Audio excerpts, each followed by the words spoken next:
share. Well, luckily, I don't have any children at this moment at home, so we won't have that background noise. My lovely wife is now bringing me a coffee, so I'm well catered for, so you might hear that in the background.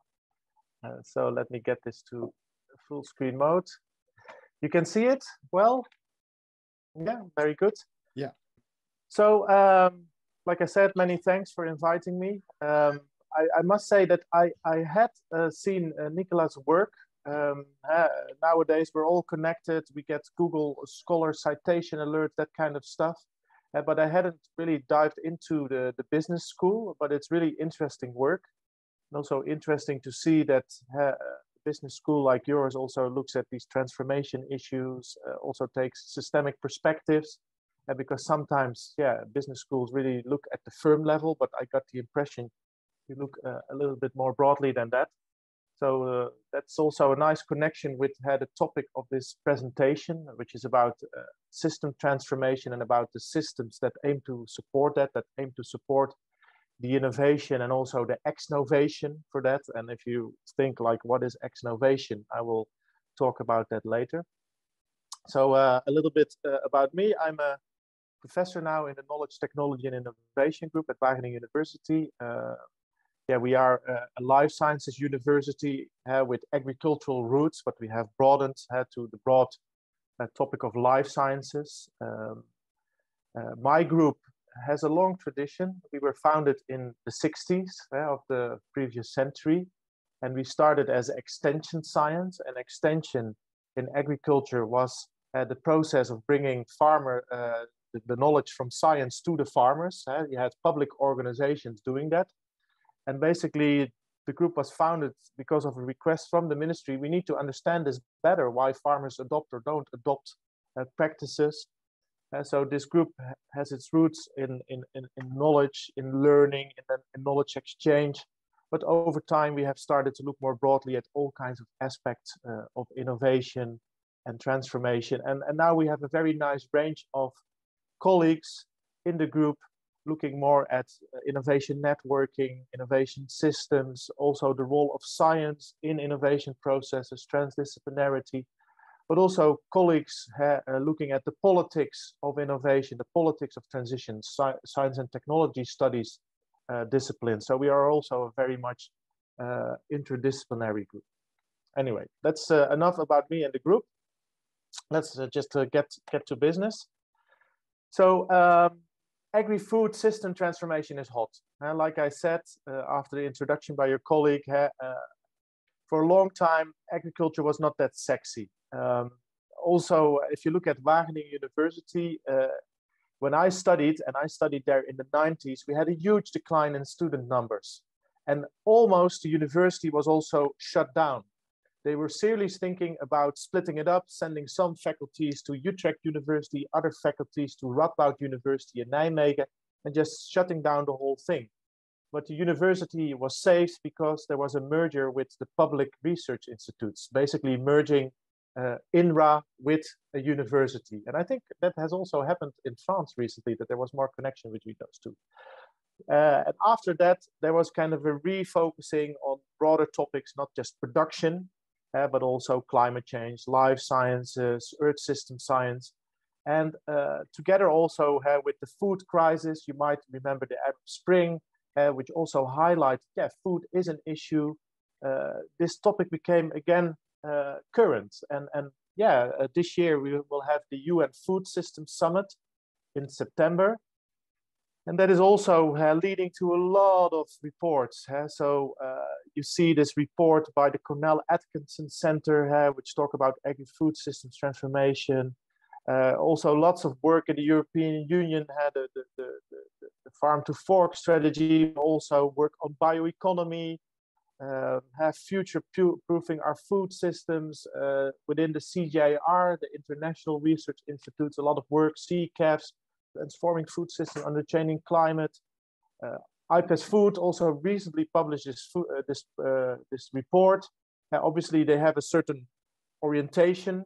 This is very critical towards big ag, and they kind of sketch in this long food movement kind of the dystopian future of big high-tech agriculture versus the utopian future of agroecology. So there's also quite some normative thinking here, which is logical when you think about futures. And also in some countries like New Zealand, I'm very much involved with New Zealand through all kinds of connections. And there they also have programs like New Zealand Bioeconomy in the Digital Age, where they also try to connect primary production to the broader concept of bioeconomy, plus connect that to digitalization, to foster that transition and also to kind of arrange these new bioeconomy systems. So a lot of stuff is going on. So what I will talk about in this context, and I hope you will keep awake. I think I have about 40 minutes. I hope I will make it, because typically I tend to talk too much. But Nicolas, please just interrupt me, raise the red flags, no worries, cut me off. Please feel free to do that. What I will talk about today is a little bit of background. And for you, it might be like, okay, obvious, we know all this, but yeah, you never know who is your audience. So we'll talk a little bit how we have changed our views on innovation with regards to understanding agri-food innovation. Then I will talk about agriculture 4.0 and food systems transformation. What is this recent trend? What does it imply? And also, what does it imply for the concept of innovation systems? Because I will talk about innovation systems as a systemic approach. And then I will talk a little bit about the role of intermediary structures. Obviously, that's not the whole innovation system, but these are two nice examples also on how to foster innovation system interaction for transformative change. So that is what I will talk about. We'll now take a sip of my very nice coffee, which is always dangerous because you might swallow and then you start coughing. So, changing views on innovation towards systemic approaches. So, where have we come from in understanding agricultural innovation? And here I will distinguish the linear adoption and diffusion model. Then I will talk a little bit about agricultural innovation systems, which obviously can support different kinds of innovation. And recently, a lot of focus has been on, it's not just agricultural innovation for anything, for modernizing our system. It's basically also for getting out of the mess we have created with modernizing all our agricultural systems after the Second World War. And here you see, for example, in this picture, an attempt to capture an agricultural innovation system. This comes from a World Bank report from 2006. So in the agricultural sector, when we started thinking about innovation, this was very much following the model of Rogers, the adoption and diffusion perspective. And this is still often a view which is held by many and which is still very strong. And that very much has this idea of innovations are technologies, and innovations are created by research, and then they need to be communicated to farmers by extension. And then it's farmers who adopt these innovations. So this very much has a clear task division between fundamental science, applied science, which translate fundamental science to innovations, and it's brought to the field to be adopted by farmers. So a very strict role division and quite a hierarchical order also. It comes from science, all the good stuff comes from above, and then it's kind of going to the base, to the farmers. But over time, this has attracted a lot of criticisms. It's not to say that it's bad. It's still a very useful framework to understand individual motivations. But you can't see innovation without considering context and without considering also all the other processes which are important for technology creation and adoption, which are many times social change processes, institutional change processes, which also take place beyond the farm. So the criticism on this perspective often is that the introduced technologies are not adapted to the context and logics of those who are supposed to adopt. So it's often taken very normatively. We have this good innovation, it should work for everyone. But then also sometimes it's said, people are laggards because they don't adopt. But sometimes individuals, they cannot adopt. They know about the innovation, but they just don't have the right enabling context. So also often from this perspective, there's a lot of focus on the individual and stimulating them, teaching them. But sometimes no effort is made to adapt the context to the technologies and make sure that the institutional arrangements are there. Just to give an example, we did some work a long time ago in Ghana, which was about soil management. And there were all kinds of great, better soil management practices invented at research stations. And they were also tested there, and they worked. And they were also sometimes tested in on-farm research. So they did take into account farmers' knowledge. But farmers didn't adopt them. And, you know, investigating this process, it was quite clear very soon that they all knew about the technologies, and they also clearly saw the benefits of it. And then the question was, why don't they adopt it? Investigating a little bit more, it had to do with land tenure arrangements. This was in the south of Ghana. These farmers, they were mostly migrant farmers. They were all renting lands. And the rent procedures, they didn't guarantee that they could stay for a longer period. And soil management implies long-term investment. So basically, the limiting factor was not at the farm level. It was not within the farmers. It was not that they didn't know that they couldn't do it. It was that they didn't have the right incentive. So the real intervention needed to be with the chiefs of the areas, with government, to make sure that new tenure arrangements were being made so that adoption became logical. And so the criticism of this approach is that it's often about not like personal failures that cause non-adoption, but it's about these system failures, these things in the systems which don't make it conducive for farmers to adopt innovations. So these criticisms on the linear model, at least its inability to explain the whole process of innovation and all the factors that matter, because I want to reiterate, it has many good things, and it can also be very useful to understand drivers for adoption. That has led to other perspectives, and I want to highlight two perspectives here.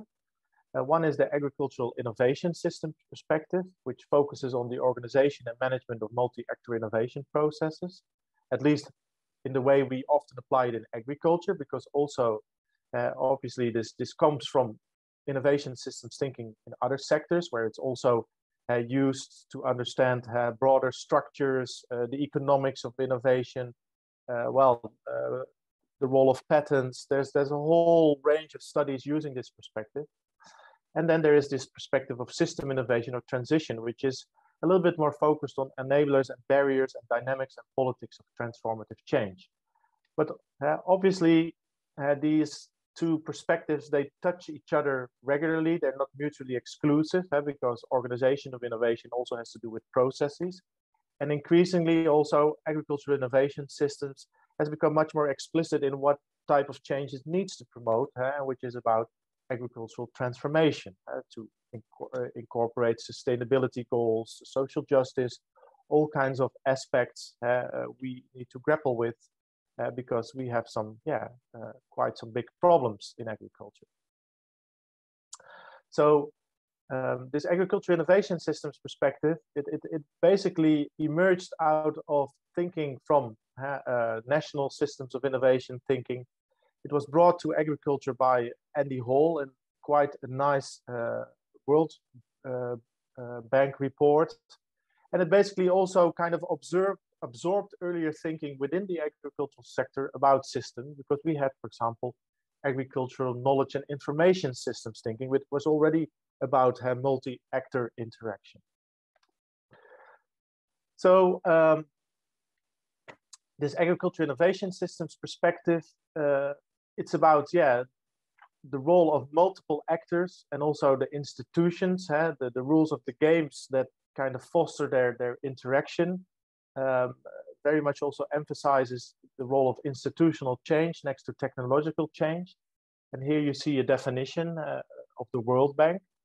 So basically the main extension vis-a-vis the linear model is that it's much more about interactive development. It's much more about also looking at all these kinds of processes beyond technology that promote innovation.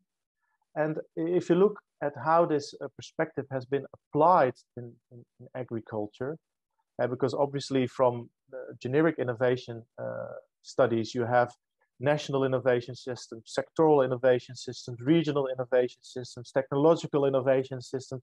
They all have their discrete boundary. But you see in agriculture that different studies apply it with these different boundaries in mind. So some studies, they map at the country level, what are the policies, the exchange instruments, the role of patent law, to create a good environment for agricultural development, also comparing between countries, the agricultural innovation systems of France, of the Netherlands, of the United States. Sometimes it's focused at sectors, dairy, arable farming. Sometimes it also looks at regions, for example, seeing our horticultural cluster as a regional innovation system promoting agricultural development. But also sometimes it takes a technology perspective, that it really looks at, for example, gene editing or improved seeds or a certain way of doing pest management, and looking at how the interactive processes for getting that into use are being organized. And so in the agricultural sector, yeah, we have been a little bit flexible applying it to these different units of analysis, so to say. Next one. And basically, yeah, what this perspective emphasizes, like I already have said, it's really about that at different stages of the innovation process, you need to already engage with different actors to be able to tackle all the limiting and enabling factors that you need for innovation. So it's not that you create an innovation at the research station and you push it to the sector, then to discover there's all kinds of enabling and disabling factors you need to tackle. Now you try to incorporate that at an early stage. For example, already looking at a technology development stage, what are some of these institutional market factors that you need to tackle? And this is also very nicely captured by the functions of innovation system approach, which is also applied in all kinds of other sectors, and which has also entered this concept of agricultural innovation systems. And the nice thing of this functions of innovation systems approach is that it broadens the view on innovation systems beyond that focus on knowledge and interactive learning. Obviously, that's very important in innovation systems, that you create knowledge, that you share knowledge, that you learn together. But the functions of innovation system approach unravels a little bit more what these innovation systems should do or produce in order to make innovation possible, and also to better understand how does it promote really the systems change. So what are these functions in these systems? Entrepreneurial activity, so you need to capture what is happening in terms of initiatives of people who try to create new agricultural products, new bioeconomy concepts, agri-tech, entrepreneurship, etc.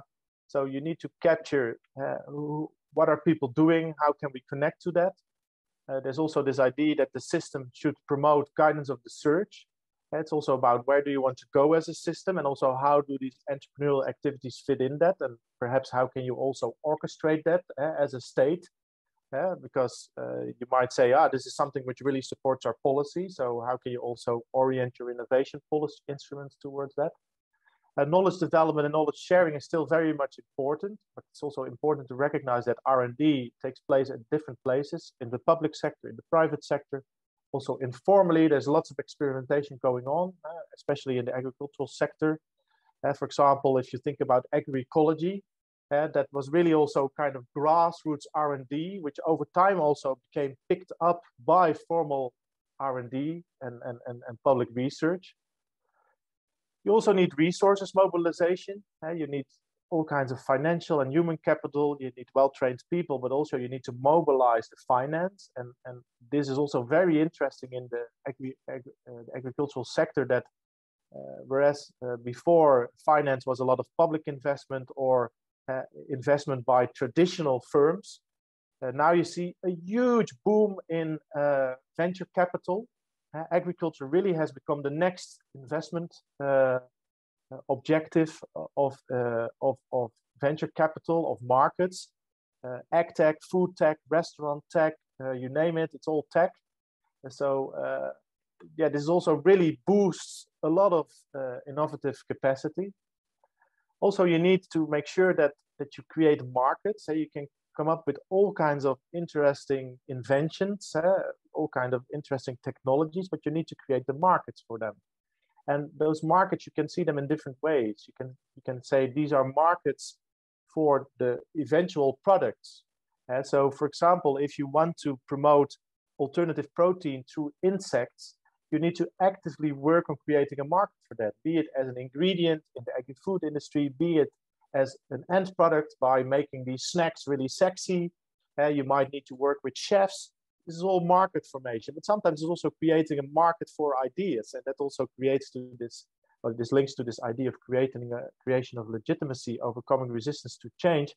And sometimes you also need to, you know, get the idea into people's minds, make it also in terms of value systems, make it acceptable. And that goes for both high tech, for gene editing, but also for things like insect eating. And in Europe and in other places, we have a lot of like resistance. It's not part of our culture. We have entomophagy. In some other cultures, it's very normal. So you need to work on making this acceptable. And that's also sort of a market formation, or it's very much conducive to it. And so basically, innovation systems, the activities in them need to harbor these things. If you miss one of those, you most likely cannot do successful innovation. But this is not something which a single firm or a single research institute does. This is really the result of collective action. And this very much connects to this other systemic perspective. So these innovation systems perspective, I tend to say they are more focused on how to organize for innovation and transition and transformation. This perspective, and I think it's well known probably to many of you, is really focused on how do these processes of change evolve. And yeah, obviously there's lots of perspectives on system transformation or system innovation or transformative innovation. You have perspectives from socio-ecological systems. Stockholm Resilience Institute, they have worked a lot with this perspective, looking at tipping point in systems. Also, people have looked, for example, at what they call keystone actors, the role of multinationals in systems change. This perspective comes more from socio-technical thinking. This is the multi-level perspective. Yeah, basically this says when transition takes part, you always have like an incumbent system, a dominant system. You could call it agro-industrial farming with external inputs, pesticides, fertilizers, which has become the standard. It was also actively pushed after the Second World War, the modernization of agriculture. Well, this socio-technical regime, which is also very much locked in. There's lots of vested interest, there's sunk investments, there is a whole economic structure, there's also power in it. There's very interesting work of IPES Food, of political economists like Jennifer Clapp, who also analyze this as a political system.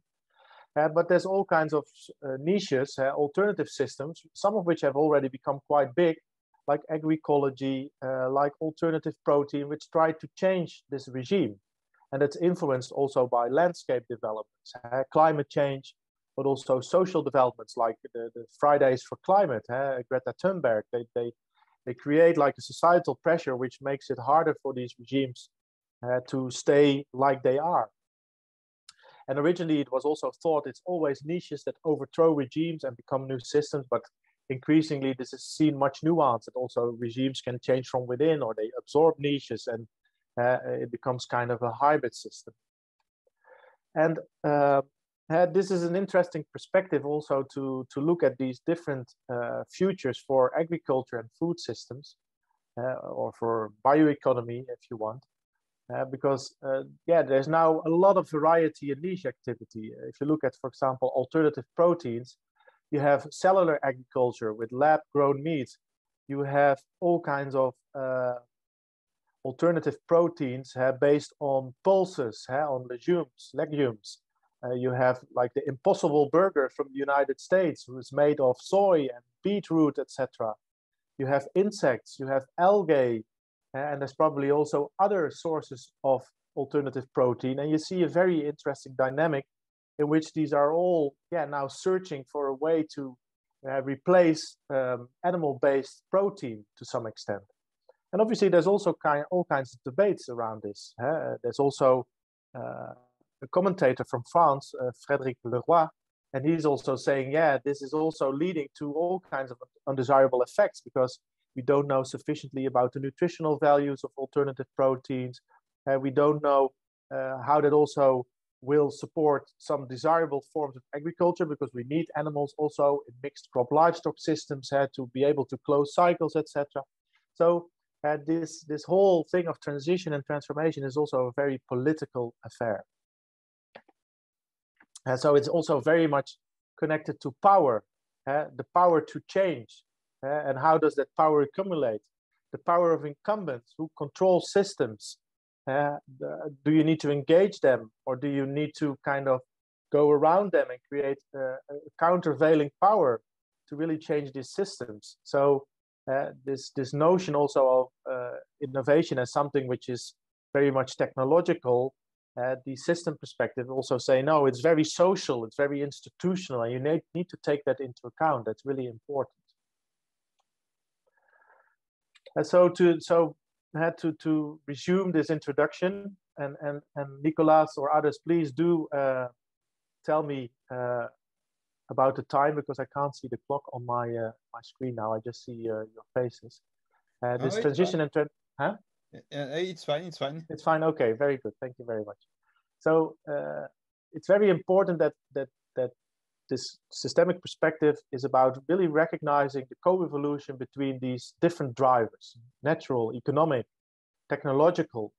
You need to understand them, see their interaction, and also try to understand that there's sometimes emergent effects, that sometimes also things shift really rapidly. This is also this thinking from complex systems with tipping points, with emergence. Also this thinking in requisite variety. There's also variety in the system. So that also has implications for thinking about the steerability and the control you have over innovation and transition. And this is also now captured, for example, by this idea of socio-technical bundles. That also, if you want to support transformation, you already proactively need to think about how do we create these socio-technical bundles to increase the chance that a certain transformative direction will have success. Some of these have a potentially disruptive nature and affect power balances. Also, these new technologies, they're radically changing the agricultural sector and also bring new players in. So this thinking about transition, it affects both the agricultural sector and also the players in it, but also the way we organize innovation and who are taken into account in our innovation systems. New people come in, new capital come in. This also shifts who determines the agenda, where the locus of innovation takes place. This is also very much about does the innovative capacity countries have still serve the agriculture of the future? So this morning I saw this news item on LinkedIn, and it was about AgTech and the Netherlands. And basically they said, we now still have a very good position in AgTech because we have a big horticultural industry, and some of those technologies are also seen as very innovative by other countries. But we should also take care that we invest sufficiently in this, so that, for example, other countries like the United States or Israel, which also are very strong in this, and which have very strong venture capital, Silicon Valleys, don't become the next big power. And they made the comparison with, for example, solar energy and wind energy. The Netherlands in the 70s was quite a front runner also with public investment, but we were not very good in keeping that going and really making it a strategic focus, with the result that we have gone down completely in that, and it's now Denmark and China which are basically the front runners in that. So this is both about understanding what does it mean for your sector, but also what does it mean for the way you support innovation and where you make your strategic investments, and where can you also fulfill perhaps a guiding role. It's also about making choices. You perhaps don't want to be a leading innovation system in all of this. You might also need to phase out some stuff, or say other countries are better at that and we leave it to them. So basically, yeah, like I already said, it's combined change. Also, this change in the agricultural sector, you need to see it as part of broader systems change, food systems, fiber system change, bioenergy. It really goes beyond the farm level. Many people see agriculture as innovation on the farm. It goes way beyond that. So you really need multiple types of persons and organizations.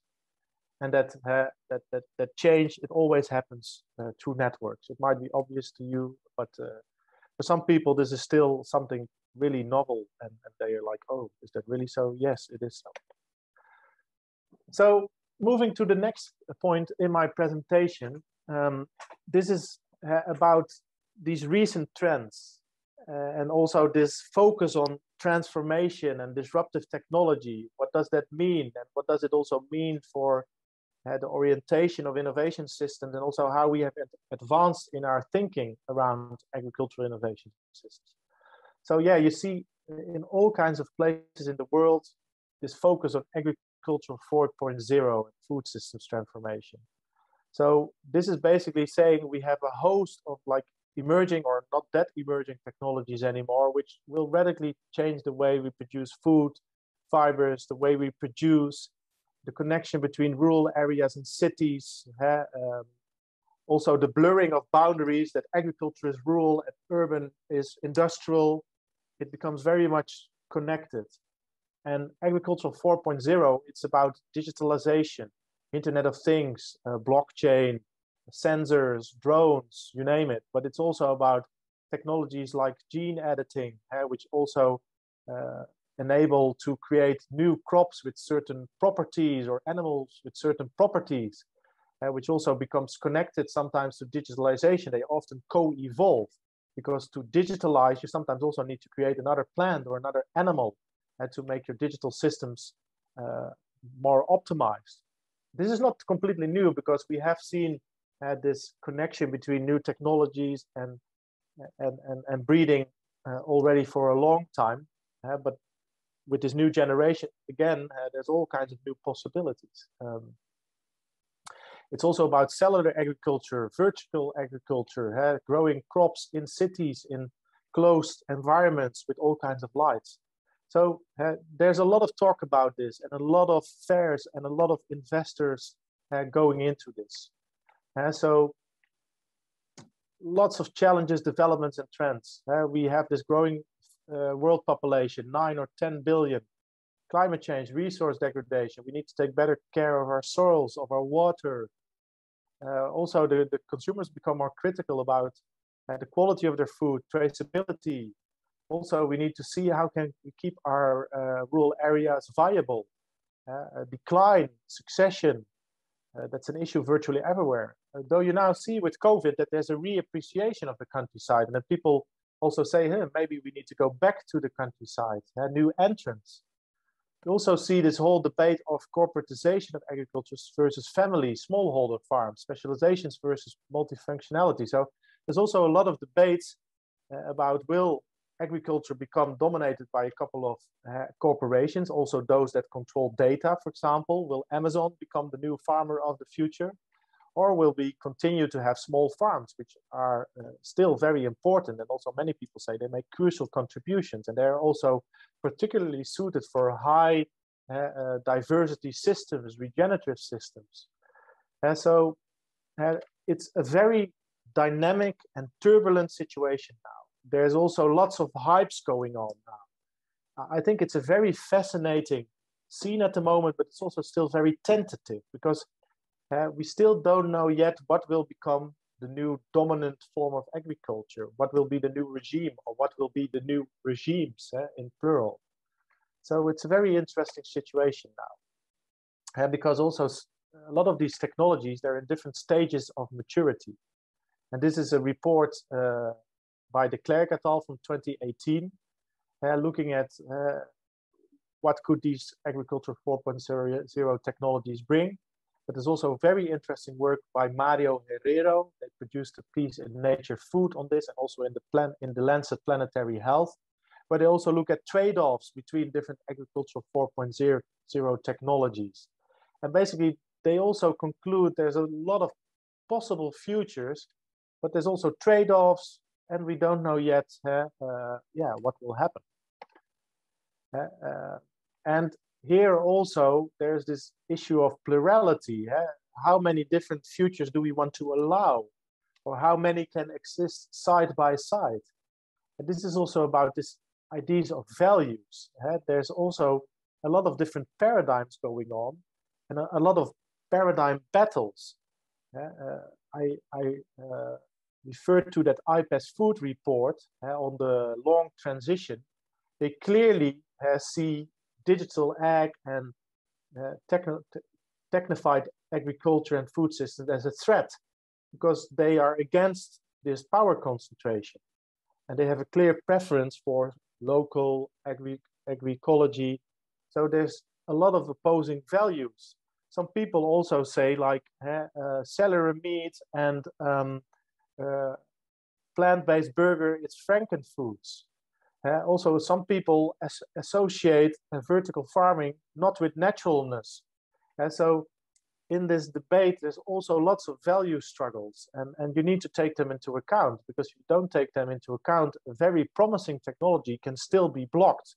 You still see that in the European Union with biotechnology, with gene editing, and that also means you need to incorporate that and citizens these concerns into your innovation. And just an example, this is Japan. Well, Japan is quite a high-tech country, but also there you have different possible futures. Growing vegetables in the Tokyo metro versus having an integrated duck, rice, agroecology system. And you will see this in all countries, that there's now a lot of plurality, also I think in France. And then you can also ask the question, agriculture 4.0 technologies, are they really niches? Are they really outside the regime, or do they also come from within the regime? I think many of the opponents will say, no, they're all big tech, big food technologies, and they're not really changing the system. They're just reinforcing and bringing the industrial system to a next generation. And in the end, nothing changes. It might change perhaps ecological footprints, but it will not solve social issues. It will not solve access to food issues. It might even create new problems, crowding out workers, not creating employability. It might create a dystopian future in which you have an upper class which reaps the benefits, and all the rest are working in Amazon warehouses, picking orders for minimal wages. So there's a lot of debate about, are they really transformative, or are they really kind of confirming the current system? And you can also look at this quite interestingly as a way of understanding dynamics by mapping different transition pathways. We did this in an article led by Daniel Gaetan-Cremachi, and there we looked at one way of transforming the system. We took the concept of ecological intensification, which is basically about making much better use of ecological processes, not fully ruling out necessarily external inputs. And there we saw that in Chile, we did this analysis in Chile, you had like already 3 niche systems working with this concept, but also like 2 regime systems, which also flirted with it, but still also maintained a lot of the current structures. So you will also see, if you look at the country level, that these different transition pathways have a lot of diversity on how niches pick them up and how regimes engage with them. So what I already alluded to, if you look at agriculture 4.0, you need to also be very much aware of the dark side, as with all technology. And so the advocates, they emphasize economic, environmental gains, but you have these value struggles, you have unknowns and unseens, which become visible when these systems go to scale.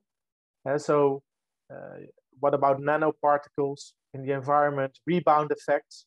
And so digital agriculture, you can say it has a very good ecological impact because you become much more precise. But you might have rebound effects because you need to have huge data centers, which use a lot of energy And where does that energy come from? Yes, you can say it comes from renewables, but how are the materials for renewable energy sourced? They come sometimes from mines in which there's very bad labor conditions. Also, what do you do with all the materials after they use? So sometimes this is portrayed as an ideal solution, but if you look at it in a broader picture, it's not that ideal. And also I put here the dark side of digitalization. Can we get the materials for it? And I already talked about these inclusion and exclusion effects, power concentration, data ownership issues, de-skilling, identity issues. It's also about, do we want this? Do we want to be taken over by artificial intelligence, by robots? Yes, they can have good sides, because it's not that many people want to work in agriculture or harvesting. It's hard labor. But where do we draw the boundary? And yeah, this should also form part of the debate in these transformations. So there's now already thinking about agriculture 5.0, 6.0, 7.0. For example, Evan Fraser from Canada, he wrote about agriculture 5.0. So basically in this paper, they say, yes, we can have digitalization, new technologies, but we also need to think about the soft side, the values, and then really move to like this concept of agriculture 5.0 for planetary health. And also people are increasingly thinking about, yeah, we might need to think about it less black and white, digitalization, agriculture 4.0 versus agroecology, but also engage with these systems and get to mixed systems. In the Netherlands, we have some really interesting programs. They call it technology for ecology, where they really try to mix agroecology principles with robotics. For example, having mini robots, having swarms of drones, to have a very precise, high in-field diversity. So the basic thing I want to say is it's a very interesting situation, but we need to go beyond seeing this from a technology perspective, but be very much aware of the political economy, and also really look far ahead and map out the potential negative consequences and try to take them into account. So this makes me come to the last part of my presentation. And this is about, what does this mean for organizing innovation? And here I connect back to the concept of innovation systems, of agricultural innovation systems. So the way we organize innovation, the way we invest in our research, the way we create interaction between players in the supply chain. So this is also very much connected to policy frameworks, because innovation systems, they're very much connected to policy, because policy determines directionalities. Where do we want to go? Policy determines what do we invest in. Policy also determines how do we maybe also deal with corporate innovation, and how do we try to regulate it. For example, we now try to regulate kind of unregulated disruptive innovation. We try now to regulate the Silicon Valley model from first disrupt, then think. We try to regulate Uber, Airbnb. We try to reduce the concentration of power of Google in the market, etc. So this is also something important to consider. You know, how can you better shape your innovation system so that you don't need to repair too much afterwards? And that also is very much about contemplating, where do we want to go? What do policies want to do? And what you can see in these policy frameworks, they all have different directionalities. So one focuses on digital. The Netherlands very much focuses on circular. Farm and Fork, they also focus, I think, on circular, but also with a very big hope on digital. And then you've got a lot of protests from people from agroecology. Where is the agroecology?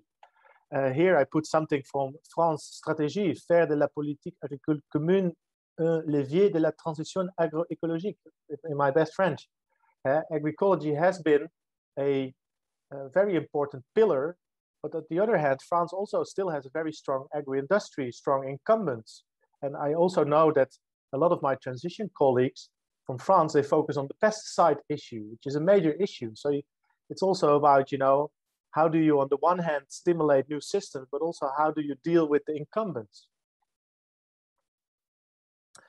So the implication for AIS is that we need to be very considerate about this diversity, the diversity of transition pathways, but also that we need to both focus on what we are going to shape, what we are going to innovate in, but also on what we want to phase out. So also, can you actively shape ex-novation? And ex-novation is really about making some current system less attractive, also perhaps reducing investments in certain areas of innovation, so also change the agenda of your innovation system. And this also makes is thinking about agriculture innovation system much more political. So here you see a paper from Research Policy, and basically the first thing was like, the first generation was about thinking how to stimulate R&D.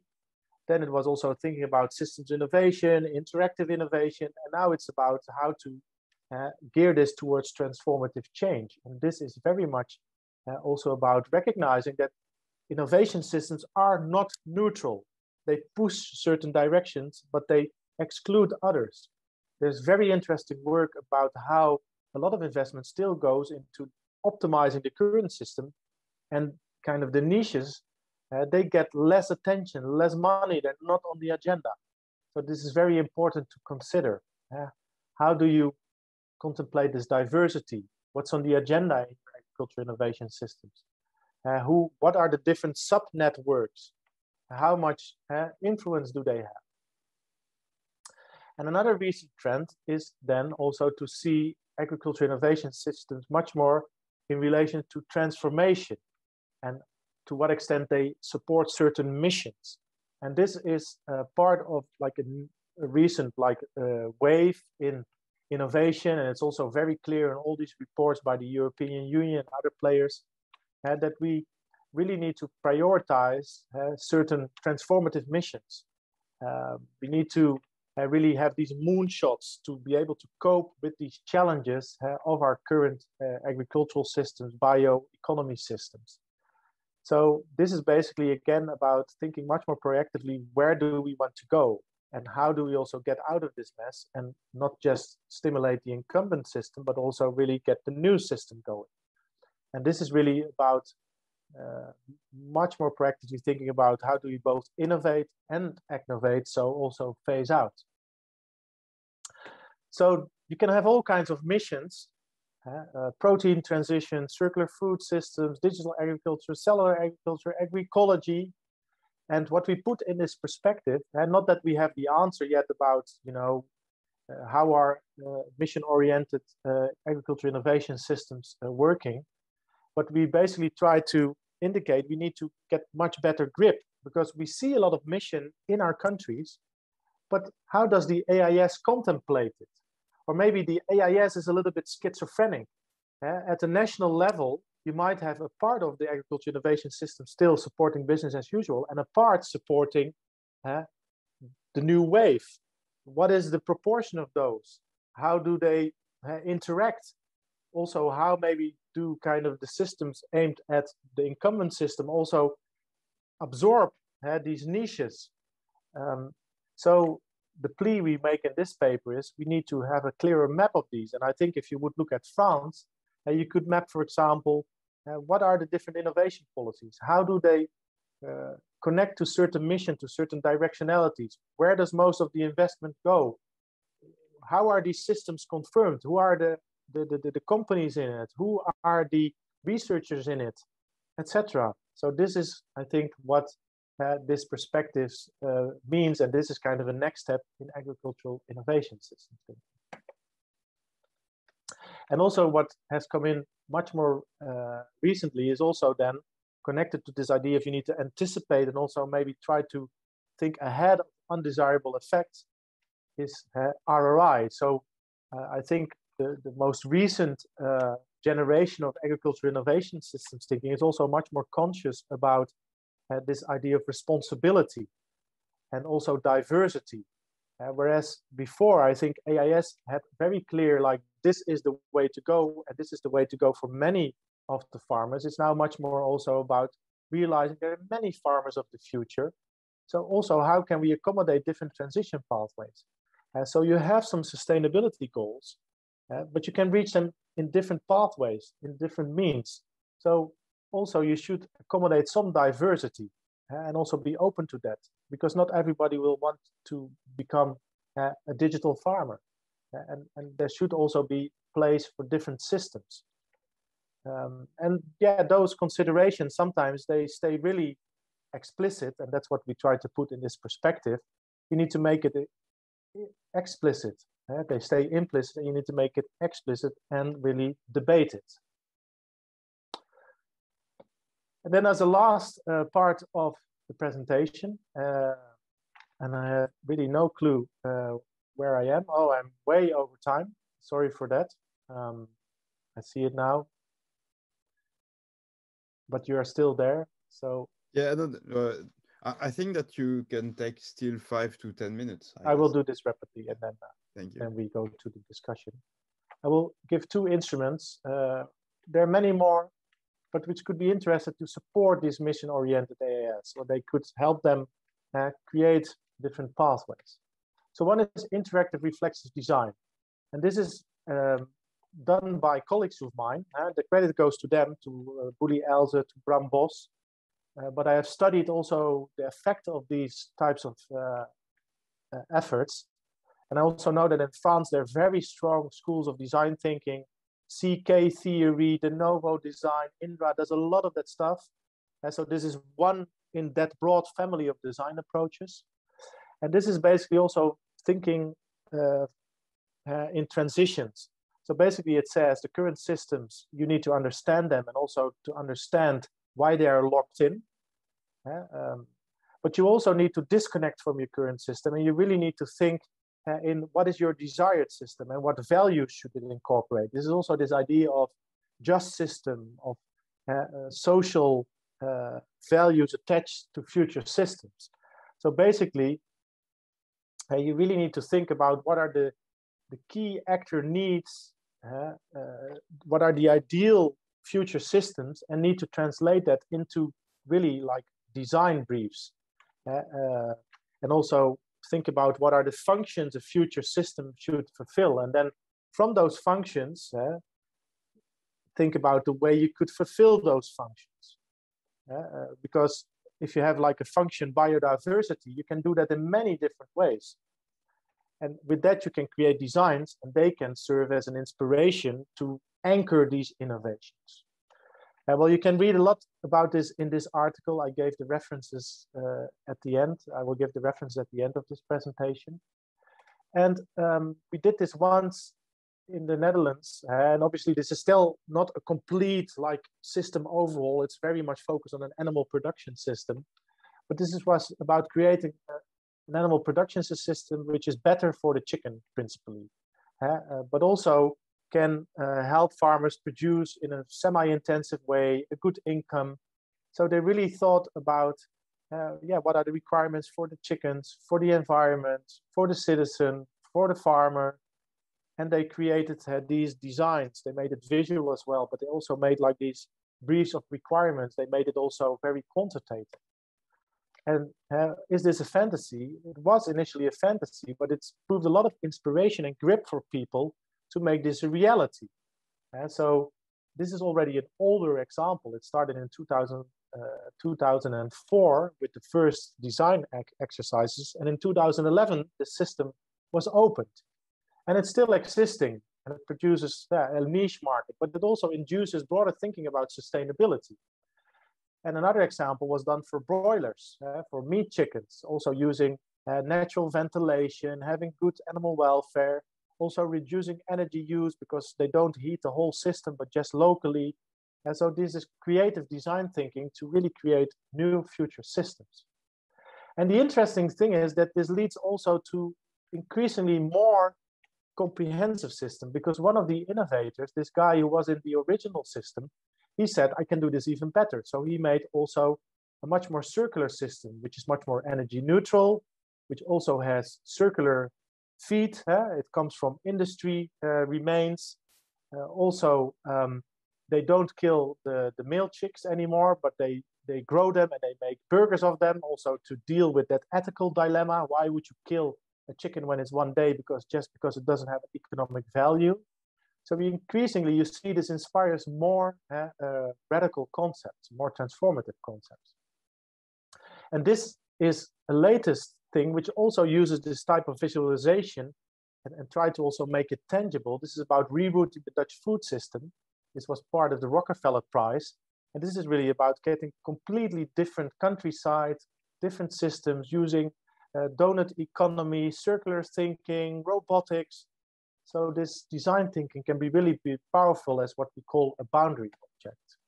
And they also did this in other countries. And in France, undoubtedly, they also do this. And so this really makes these transformative food system ambition tangible. And they are a good starting point. And they also can help really guide future science investments and other interventions. And this is very much also like a niche support. It stimulates niche development, but also you should then really think about how to destabilize the regimes, because some of these systems, if you really want to go to a fully circular Dutch new food system, you also need to think, how do we phase out? And they're trying to do that with radical policy proposals, for example, halving the number of livestock in the Netherlands. But that obviously is quite contested, and it's like political power play. Then the other one is this idea of brokers. So innovation systems thinking is also about really bringing together a lot of players and coordinating them and coordinating those different visions and interests. So this is this idea of intermediaries. And basically this is about players that are there to connect people.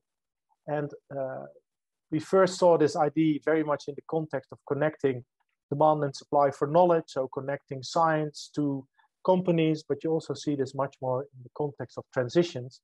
And then these intermediaries can be at different places in this MLP. They can really be within niches, but also they can be within the regime, or they can really look at the overall system and try to increase connections.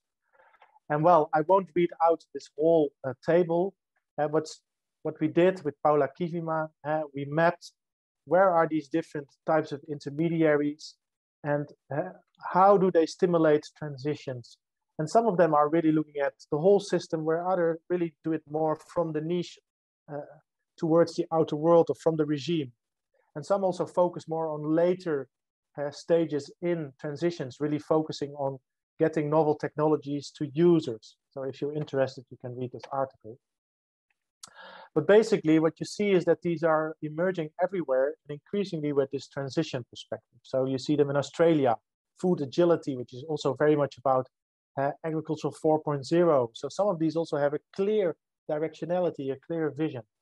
You see there in Europe with AIT Food, EIP Agri, the smart agri hubs.